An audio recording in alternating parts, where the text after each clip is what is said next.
ಆತ್ಮೀಯ ಸ್ಪರ್ಧಾರ್ಥಿಗಳೇ, ನಾನು ನಿಮ್ಮ ಮಂಜುನಾಥ್ ಹಿರೇಮಠ್, ರಾಜ್ಯಶಾಸ್ತ್ರದ ಉಪನ್ಯಾಸಕ, ಶ್ರೀ ಗವಿಸಿದ್ದೇಶ್ವರ ಕಲಾ ವಿಜ್ಞಾನ ವಾಣಿಜ್ಯ ಮಹಾವಿದ್ಯಾಲಯ ಕೊಪ್ಪಳ.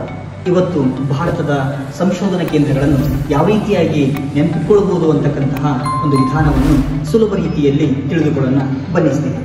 ನಾವು ಇವತ್ತು ಭಾರತದಲ್ಲಿ ಸಂಶೋಧನಾ ಕೇಂದ್ರಗಳನ್ನು ಯಾವ ರೀತಿಯಾಗಿ ನೆನಪಿಟ್ಕೊಳ್ಬಹುದು ಅಂತಕ್ಕಂತಹ ಒಂದು ವಿಧಾನವನ್ನು ತಂದಿದ್ದೀನಿ.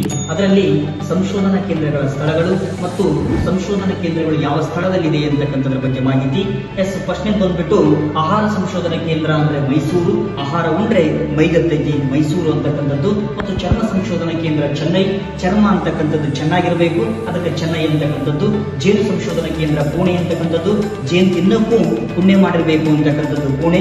ನೆಕ್ಸ್ಟ್ ಮಣ್ಣು ಸಂಶೋಧನಾ ಕೇಂದ್ರ ಭೂಪಾಲ್, ಮಣ್ಣು ಭೂಮಿಯಲ್ಲಿ ಸಿಗುತ್ತಾ ಅದಕ್ಕೆ ಭೂಪಾಲ್. ಭತ್ತ ಸಂಶೋಧನಾ ಕೇಂದ್ರ ಕಟಕ್ ಅಂತ ಕರಿತೀವಿ, ಭತ್ತ ಬೆಳೆದ ಮೇಲೆ ಕಟಾವು ಮಾಡ್ತೀವಿ ಕಟಕ್. ತೆಂಗು ಸಂಶೋಧನಾ ಕೇಂದ್ರ ಕಾಸರಗೋಡ, ತೆಂಗನ್ನು ಕಾಸು ಕೊಂಡ್ಕೊಳ್ಬೇಕು ಅದಕ್ಕೆ ಕಾಸರಗೋಡ ಅಂತ ಕರಿತೀವಿ. ಇಂಧನ ಸಂಶೋಧನಾ ಕೇಂದ್ರ ಧನ್ಬಾದ್ ಅಂತ ಕರಿತೀವಿ, ಇಂಧನ ಅಂತಕ್ಕಂಥದ್ದು ನ ವ್ಯಂಜನ ಆಗಿದೆ ಧನ್ಬಾದ್. ತಂಬಾಕು ಸಂಶೋಧನಾ ಕೇಂದ್ರ ರಾಜಮಂಡ್ರಿ ಮತ್ತು ತೋಟಗಾರಿಕೆ ಸಂಶೋಧನಾ ಕೇಂದ್ರ ಬೆಂಗಳೂರು. ನಮಸ್ಕಾರ.